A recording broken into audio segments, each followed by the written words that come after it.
心の準備は整ったか。530年続いてきた真の存亡をかけた戦いだ。必ず当然の角がある。これまで散っていった者たち必ず背を支えてくれる。最後まで戦うぞ真の古来。我らの国を絶対に守りきるぞ。Salut les gars, bienvenue sur ma chaîne pour la review du chapitre 845 de Kingdom. Ouais, je sais, ça fait longtemps, j'ai pas sorti de review, il y a des choses qui se sont passées, mais les gars, j'étais en vacances, la vérité, j'étais en vacances, je pensais sortir des vidéos quand même un peu plus tôt, mais franchement, j'ai pas de chance. Je suis allé en vacances, je suis revenu, j'étais malade comme un chien, une conjonctivite, laisse tomber, les yeux rouges, les yeux globuleux, les yeux gonflés, je faisais que de pleurer. J'allais pas vous sortir une review comme ça en train de vous dire oui, regardez tout, c'est Superman et tout, il a fait un... Oh, il est pas mort, pourquoi il est pas mort avec des larmes qui coulent et tout, les yeux rouges. Non, quand même, je vous respecte, un peu. Et aussi, je me respecte. Mais bon, vous avez capté le délire, donc j'étais malade, hein, bon là... Là, je suis pas encore totalement remis, ça veut dire que là, je vois complètement flou. Hein. Je vois complètement flou, c'est comme si je venais de me réveiller, laisse tomber la galère. Et je vous jure, c'est la galère. Mais à part ça, il y a eu des bons petits chapitres où il y a eu des petites choses à dire, mais là, le 845, je suis obligé d'en parler parce que là, c'est ce que j'attendais, les gars, c'est ce que j'attendais. Hein, vous savez de quoi je vais parler, vous savez de qui je vais parler, vous savez de qui je vais parler déjà, vous savez déjà. Mais avant de commencer cette petite review, bien évidemment, je vais aussi donner mon avis sur les petits derniers chapitres qu'il y a eu. Hein. Bon, il s'est pas passé des choses extraordinaires, bon, il y a eu des petits retournements de situation, mais vous avez capté, en soi, il n'y a pas eu de grands moments, à part la retraite hein, de tout, mais sinon, globalement, c'est voilà, une fin d'arc. Mais avant de commencer, je dois vous parler d'un manga fait par Fumigène H, le youtubeur, vous le connaissez tous, donc voilà, petite promo, hein, les couleurs du combat, qui parle de Frantz Fanon, écrit par Olivier Méry, au scénario, on aime bien. Donc franchement, mon avis sur ce manga, la vérité, premier point qui m'a le plus marqué, c'est le rythme. Ça se lit très facilement, très rapidement, t'as les infos facilement, ça va vite, il se passe des choses, t'as pas besoin d'attendre, ça va vite. Et franchement les gars, ce genre de manga, si j'avais eu ce genre de choses au lycée, au collège, pour la semaine prochaine, lisez ce manga, lisez cette BD ou je sais pas quoi. Mais c'est là que tu apprends le plus. Là, tu as les dates, facilement, tu retiens aisément. Et franchement, c'est une histoire qui est prenante. Belle histoire, c'est l'histoire de la vie, c'est l'histoire d'un homme. L'histoire d'un homme, donc on aime ce genre de choses, nous. On aime ce genre de choses. Donc, si jamais vous êtes intéressé par ce livre, déjà, si vous connaissez pas Frantz Fanon, je vous invite à prendre ce manga de Olivier Méry parce que c'est facile à lire, ça va vite, tu comprends, et après, si tu veux faire des recherches en plus pour mieux connaître, voilà, c'est toi. Mais si vous connaissez déjà Frantz Fanon, c'est encore mieux, parce que là, vous pouvez le redécouvrir dans une belle histoire. Donc, quoi de mieux? Alors, évidemment, il est disponible depuis le 20 juillet. Je voulais faire la promo, la promo du manga depuis un moment, mais j'étais malade, du coup. Du coup, ça a pris du temps. Donc, en tout cas, en France, il est en vente dans les librairies, dans toutes les librairies afro-caribéennes, et sur commande dans 100% des librairies. Donc, si vous le voulez, il n'y aura pas de souci. Vous pouvez l'avoir sur tous les sites en ligne, hein, genre Cultura, la Fnac, etc. Voilà, vous pouvez l'avoir facilement. Aussi également, alors également il est en vente aux Antilles et en Guyane et à La Réunion dans toutes les librairies et grandes surfaces. Donc c'est plus facile d'accès là-bas je pense. Mais si vous le voulez vraiment, vous l'aurez facilement. Hein, et je vous conseille vraiment de le prendre. Si ça vous intéresse, la vérité, vous ne serez pas déçus. Franchement ça va vite. Les dialogues sont bons, ça fait réfléchir, ça fait penser, ça fait réfléchir. Voilà, on aime ça. Donc je vous laisse sur ce petit trailer, hein, voir quelques images, quelques petits moments, voilà, du du manga. Donc à plus.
Bon, j'espère que vous aurez apprécié ce petit trailer, hein.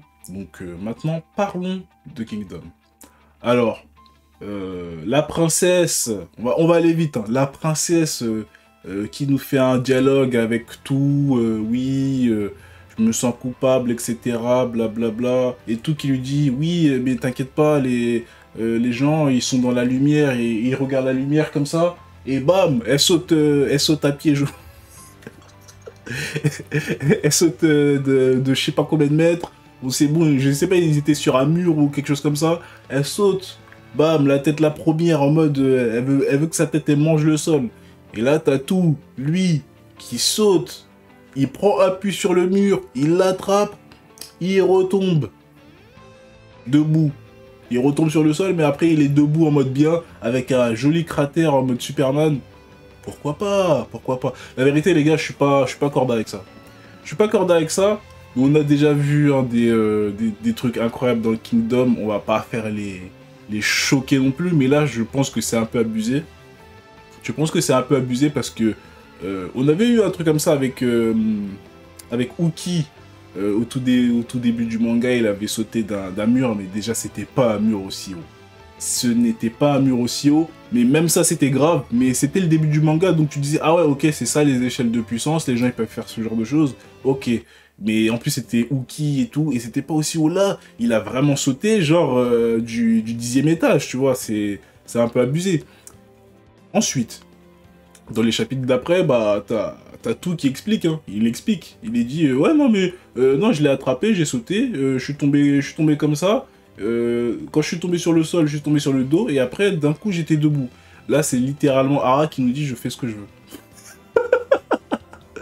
Les gars, parfois, faut pas chercher loin, faut pas faire trop de théories, trop de trucs. C'est juste l'auteur qui nous dit « je fais ce que je veux, en fait. Je fais ce que je veux. » Là, t'as même les autres personnes, je dis « mais t'as encore en quoi ?» Et il dit « non, c'est juste, c'est l'effet d'un grand général. » Les gars, faut pas chercher à comprendre. Quand Ara il fait ce genre de choses, c'est juste pour nous dire, les gars, je fais ce que je veux en fait. Si je veux que tout il saute d'une tour et qu'il saute et qu'il fasse un cratère et qu'il soit debout, normal, il n'y a pas de souci, je fais ce que je veux. Bon, à part ça, il y a tout en fait. Je sais, en fait, c'est ça qui est bizarre les gars, c'est que je sais pas si c'est le fait que la princesse, elle est sautée, elle est en mode, je vais me faire. Ou bien c'est une décision qu'il a prise bien avant de prendre sa retraite. Parce que voilà, on voit qu'il parle à Shue Kun quand il arrive, oui, je dois vous parler. Il parle de la nouvelle génération, il ramène Shin. Bon, après, il fait son discours. Ouais, Shin, t'as l'aura d'un grand général, mais on l'avait pas vu avant. C'est Uki qui l'avait vu en premier. Les gens, ils deviennent émotifs, etc. Joli discours. Franchement, le chapitre, sur ce point-là, il était excellent. C'était pas juste une retraite. Oui, bon, j'arrête la guerre, et voilà. Là, il a vraiment laissé un héritage à Shin et à ses généraux restants. Et franchement, c'était beau. La vérité, le chapitre, il était beau. Belle retraite de tout. Il explique tout. Il explique tout ce qu'il avait à dire. Et là, t'as Kyukai qui dit, t'es sûr, t'arrêtes pas parce que t'as mal au dos, ta colonne vertébrale, elle est brisée, ou je sais pas quoi, elle est tordue. Et après tout, il dit non, c'est pas à cause de ça. Mais moi, j'ai plus l'impression que c'est aussi pour se dédouaner, parce que en vrai de vrai, on va pas se mentir, hein, comment tout, il peut prendre sa retraite comme ça, il décide de prendre sa retraite, alors que c'est un des 6 grands généraux, et que là, il vient de prendre un état. Normalement, tu vois, t'es le roi, ou même t'es Shoikun, tu te dis, non mais attends, j'en ai rien à faire de tes idéaux de tu veux rester à Han parce que tu dois prendre la responsabilité. C'est pas ce qu'on t'a dit en fait. T'es un général, tu vas faire ce que t'as à faire. On va pas se priver d'un de nos meilleurs atouts de guerre parce que il a des principes ou parce qu'il veut faire autre chose en fait. Donc je pense aussi que c'était juste un petit rappel pour nous dire que dans tous les cas, bah, il est blessé. Et même si c'est ce qu'il voulait faire au départ, bah, il est blessé, donc on peut rien y faire. Il va pas aller à la guerre avec une colonne vertébrale tortue, tu vois. Donc voilà. Je pense que c'est aussi pour nous faire passer la pilule. Comme ça, on n'est pas trop déçu. Et aussi, ça paraît un peu logique, parce que le roi, en vrai, on va pas se mentir. Comment un de tes meilleurs généraux, il te dit « Non, non, j'arrête là. Là, j'arrête. Je sais pas, j'en ai marre. » Le gars, il est pas vieux. Il est ni blessé. Il dit juste « Là, je veux plus. » Comment tu vas accepter ça, en fait? Tu vois? Tu peux pas accepter ça. Déjà, on a perdu Kanki. Kanki mort. Frère, les gars. Il détestait Kanki. Il le détestait. Mais il l'a gardé parce que c'était un atout trop puissant pour ne pas être utilisé, en fait. Donc, d'un côté, tu vas laisser un tout partir parce que voilà, il en a envie, mais par contre, tu es capable de garder un Kanki alors que tu le détestes et que limite il détruit ton concept d'idéaux pour l'unification, tu vois. Donc voilà, au moins maintenant on est fixé, vas-y, tout, il est plus là, voilà, il fait son truc, il va aider Anne à se reconstruire, etc. Et en plus il est blessé, donc on oublie. Donc vas-y, c'est comme ça. Maintenant que tout ça est fait, on a maintenant les Shin, Uon, Muten qui se préparent pour une invasion de Zhao, hein, une invasion vraiment colossale de Zhao pour l'année prochaine dans le manga.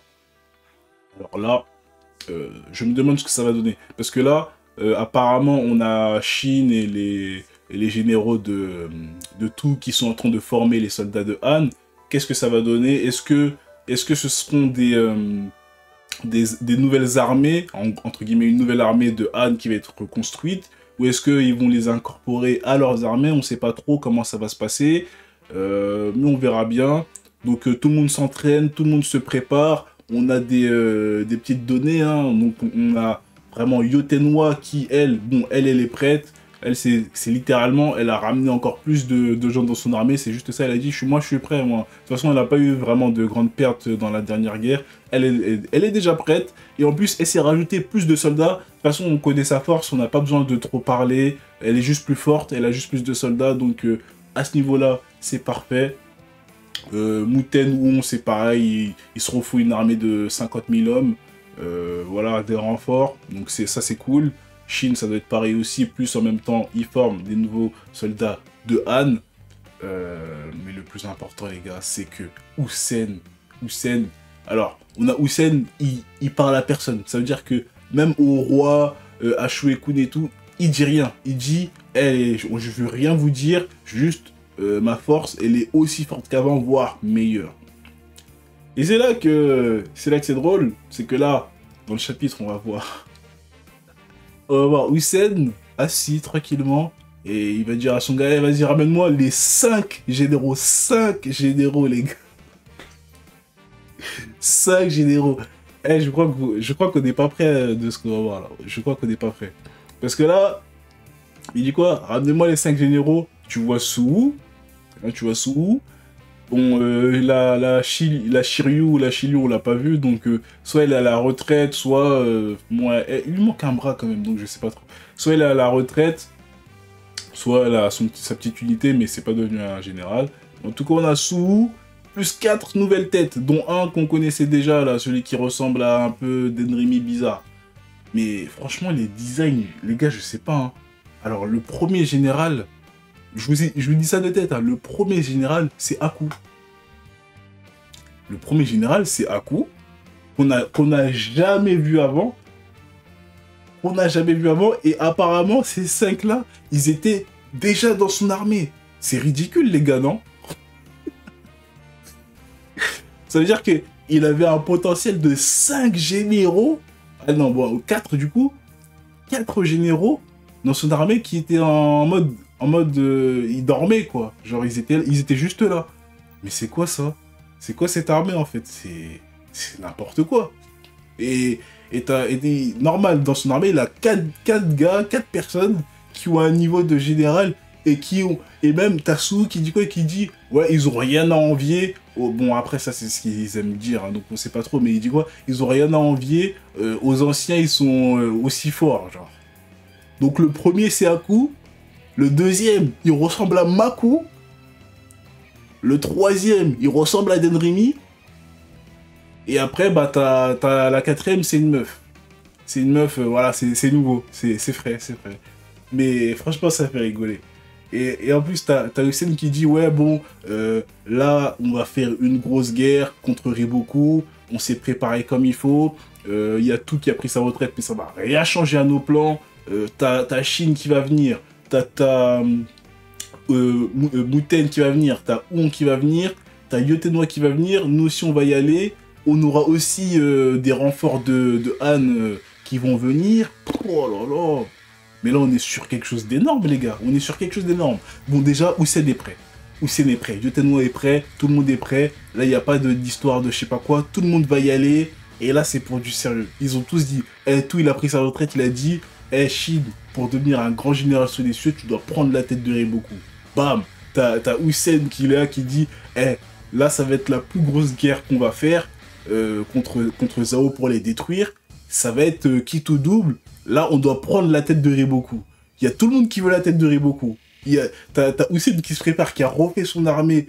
Oh non, franchement, les gars, c'est trop lourd. C'est trop lourd, là. Là, c'est trop lourd. Là, tu vois, c'est comme ça que tu hype un... C'est comme ça que tu hype un futur arc, les gars. Là, ça n'a rien à voir avec ce qu'on va voir avec Han.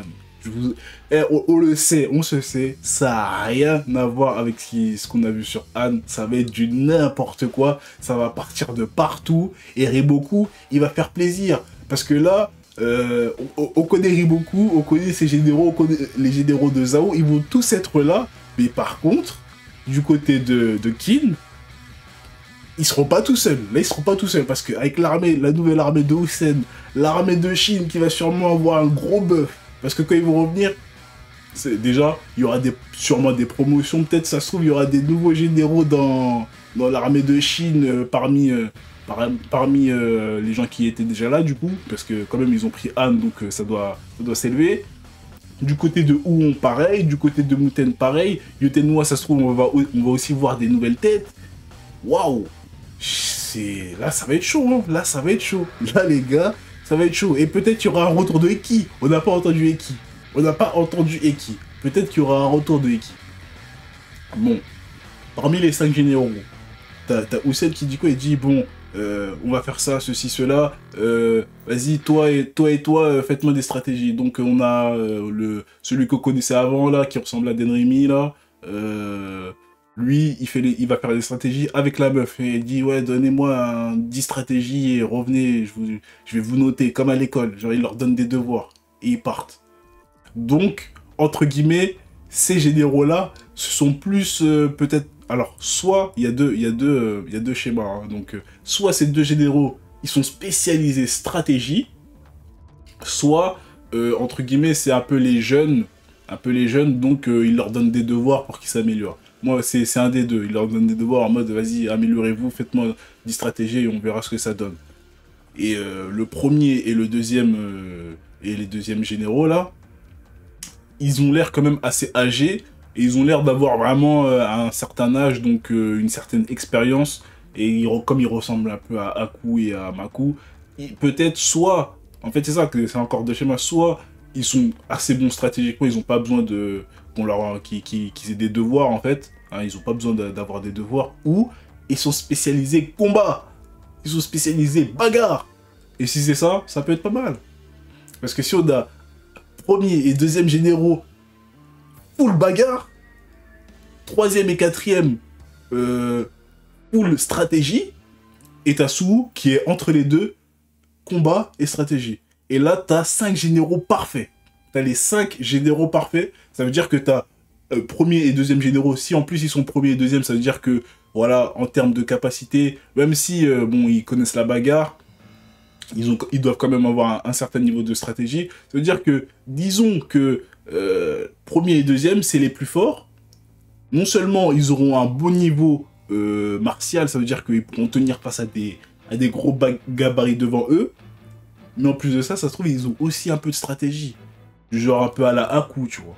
Genre en gros, c'est pas le stratège de fou qui fait des stratégies de fou, mais il les connaît et il peut en faire, mais il se contente de te marcher dessus, en fait. Donc si c'est ça, ça peut être très intéressant.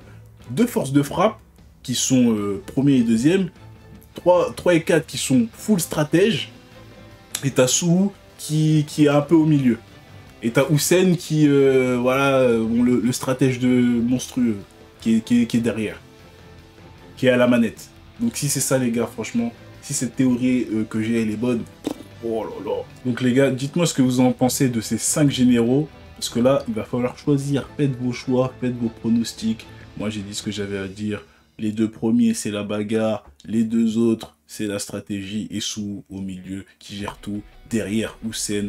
Là, on a quelque chose de solide. On a une attaque et une défense solide. Donc, on verra bien. Parce que ce qui avait pêché dans la dernière guerre contre Shibasho, c'est qu'il n'y avait personne pour arrêter Shibasho. Il y avait de la stratégie, il y avait des trucs, mais ils avaient aucune force, aucune puissance.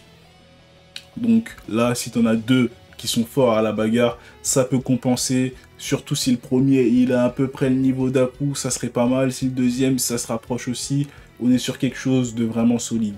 Donc, à voir. À voir. Là, je spécule. Donc, donnez-moi vos avis, dites-moi ce que vous en pensez, dites-moi vos théories par rapport à ces persos, qu'est-ce qu'ils vont faire, comment ils seront, je veux savoir vos avis, dites-moi en commentaire, je lirai tout.